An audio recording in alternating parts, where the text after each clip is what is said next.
Hi there, Dragonfire here, and I wanted to hop on and do another movie review.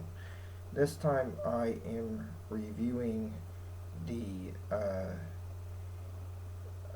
third movie in the Oceans trilogy.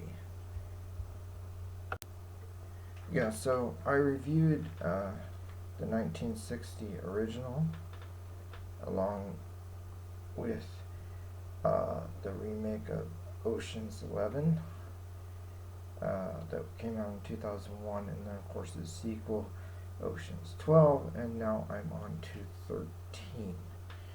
Okay, um, first of all, um, we have a couple things to note here, a couple of non returning characters for this third installment where uh,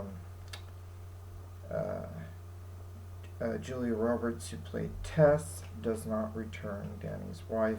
She's not in the movie at all, and neither is Rusty, I believe is the name of the character, played by Brad Pitt.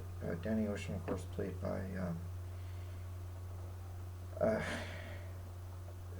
George Clooney, and Brad Pitt plays Rusty, and his love interest from the previous movie, um, who was, I don't remember the character's name, but it was played by Catherine Zeta Jones, and she doesn't return for this one either.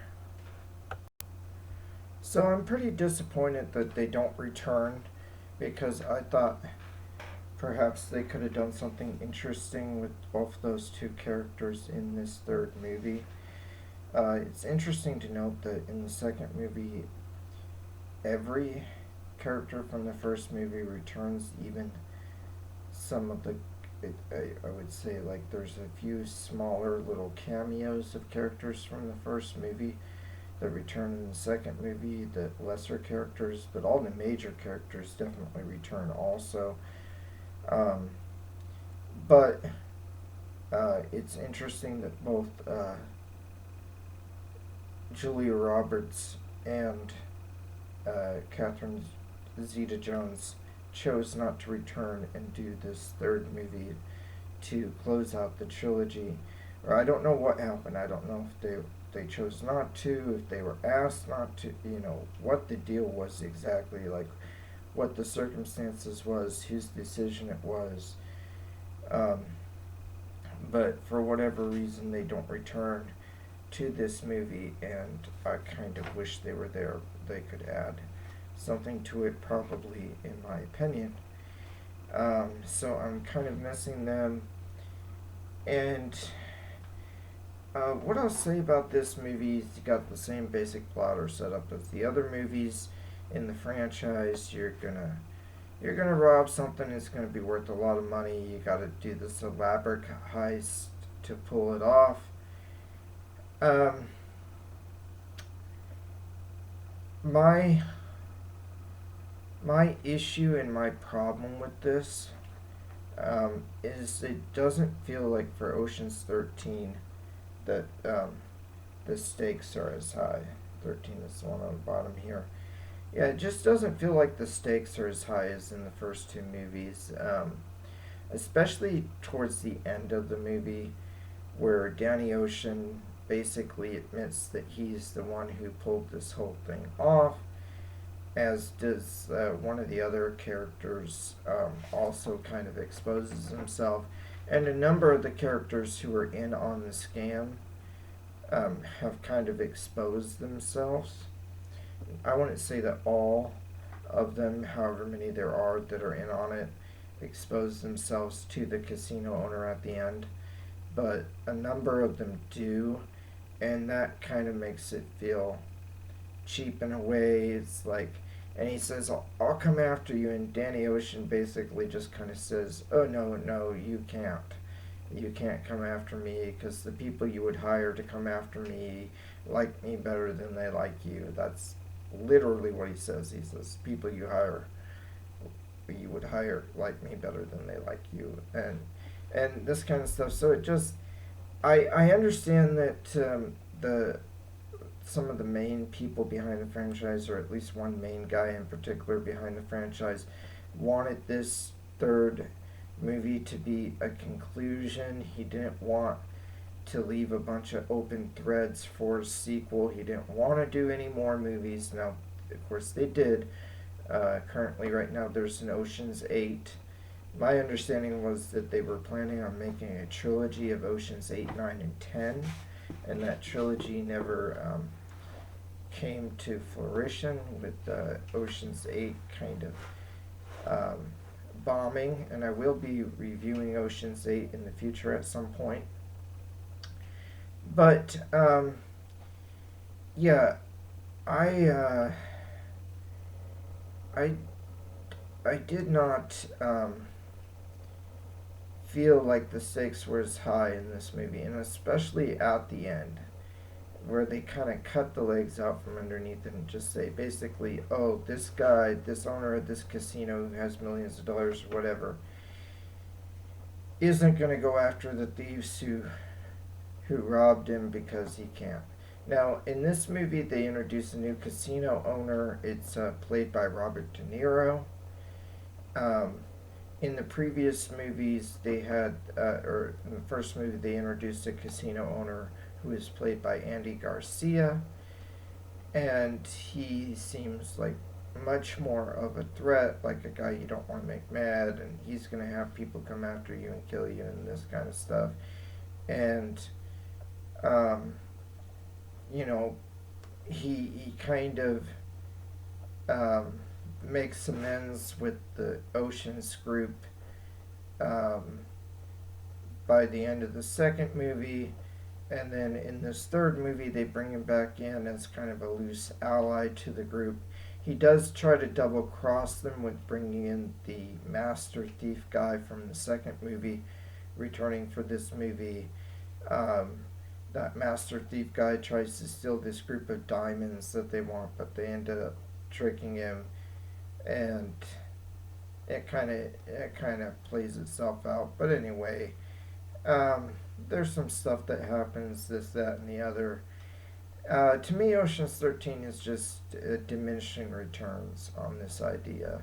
And again, like I said, they take Robert De Niro's character and they kind of cut his legs out from under him and say, oh, yeah, the high stakes of the first movie, if they screw this up, the casino owner, played by Andy Garcia in that first movie in the trilogy, is like gonna come after them and kill them. And there's even an indication at the end, a little teaser for a sequel, that he's tracking them down.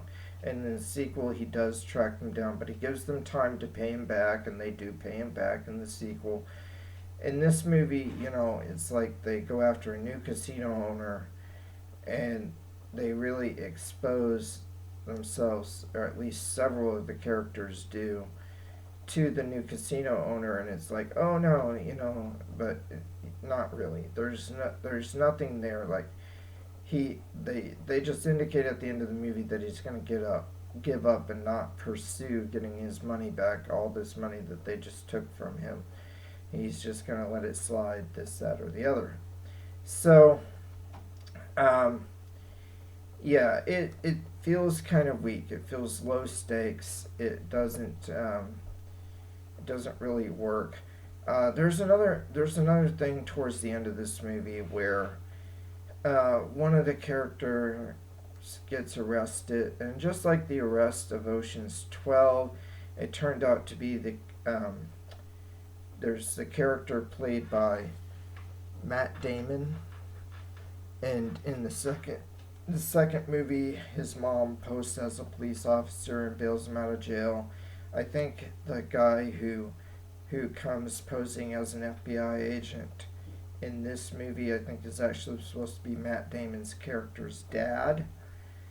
Um, I honestly, I say I think that's the case because I kind of tuned out towards the end of the movie. I kind of tuned out and stopped paying as close attention because it lost my interest.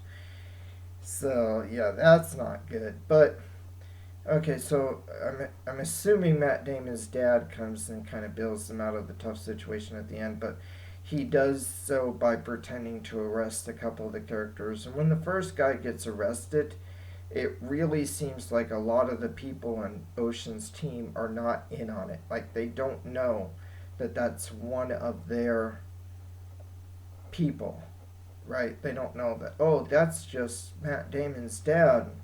He's not a real FBI agent. But, then the casino owner sees that character getting arrested, which was part of the plan, but apparently, not everybody was in on it. But it was, I guess, part of the plan to get that guy arrested so that they could switch out some of the slot machines with rigged machines. It was all like, oh, he compromised your machines. We have to take these machines away and put new ones in. And of course, the new ones they bring in are the rigged ones, kind of doing a reverse psychology type of deal. It's like, oh, these machines have been compromised, but it's really the new ones that have been compromised, not the old ones. Uh, but yeah, so that was all part of the plan to switch out some of um, uh, the one-armed bandits, the slot machine at the casino to have people win and this, that, and the other. And so, um, yeah, that was part of the plan, but then it never. It feels kind of weak because then when the casino owner realizes the guy's been arrested, which I don't know how, were they planning on not were they planning on the idea that the casino owner wouldn't find out? Because then, when they Google his associates, it's like every main character in the movie pops up as his associates, and then they gotta pull some computer mumbo jumbo to get their pictures changed so it doesn't look like them and this, that, and the other. Well, it just and then the guy who originally was going to hack into their system, make sure they don't know who Danny and his people are, actually, um, their best computer guy is the guy who just got arrested. So like, um, yeah, uh, so they have to have someone else do it, who apparently didn't know he was going to have to do it ahead of time, and they barely get it done. They almost get caught. So it seems like a weak spot in the plan. And I know, I know it's there, and the audience is not totally tipped off to it, but I know it's there to add suspense and drama for the audience. But in character, it doesn't make sense. It seems like they had to have, um, uh, they should have come up with some other way to do this. Um, and why were some of Danny's crew not in on it? Why did not everyone know that they were going to use this arrest as a distraction to switch out the machines and get the rigged machines into the hotel? Because it's pretty clear that not everybody knew this was going to happen. And again, why not, when they take him to the car after he's been arrested, why not immediately hand him a laptop so he can do the other part of the work? Why have the other character in the movie, who is less experienced in those sort of things, not the ideal man to carry out that part of the task, why have him do it? Because at that point you haven't revealed to the audience that this FBI agent is really Matt Damon's dad. So because you're trying to keep up the suspense with the audience, making the audience think something is really wrong here, you got to make another character do it and get him just before the time limit or whatever, change all the pictures and the distraction and this and that and the other. Um, it comes off as sort of clever, like they had a backup plan to get the distraction, to get the computer changed, to get the this, that, and change out the machines. It comes kind of clever until you actually take the time to think about it in universe, and then all of a sudden you're like, oh, wait, no, actually, a lot of that doesn't make sense. It really seems like there would be an easier way to do some of those things that they want to accomplish, and it really seems like it would be better if everyone were in on the plan, but there were certain parts of the plan They don't tell people, um, and by not telling them, it seems less likely that the plan would actually be successful in the end. But they do end up pulling off the plan and doing everything that they want it to do. Um, but yeah, it really seems low stakes to me. Um, it just seems like they're never actually in the danger that they were in the first movie, especially. So this one's kind of another bummer for me. Again, you got things like the low stakes and them shrugging it off and revealing theirself to the bad guy and having no consequences for doing so, and plot points that don't really make that much sense, and um, and characters who were in the previous two movies not returning for this one, stuff like that. Characters who I want to see that didn't return. So, yeah, a lot of disappointing things in Ocean's 13 for me. It just didn't stick the landing. It was fine for what it was, but you know, um, the movie gets a little bit repetitive with each sequel. I never thought that they did it as well or pulled it off as well as they did in the first Ocean's 11, the 2001 remake. And I honestly kind of think that the original from 1960 um, was just as good, if not better. So, the I think the original from 1960 and the remake from 2001 both have their strengths and their weaknesses, but the sequels uh, really missed the mark. Um, Ocean's 12 and Ocean's 13 really missed the mark, and they're really definitely have some big weaknesses. So those are my thoughts on Ocean's 13. Um, I will be reviewing Ocean's 8 as soon as I figure out how I'm going to watch it. Am I going to find it on some streaming something or other, or am I going to, uh, you know,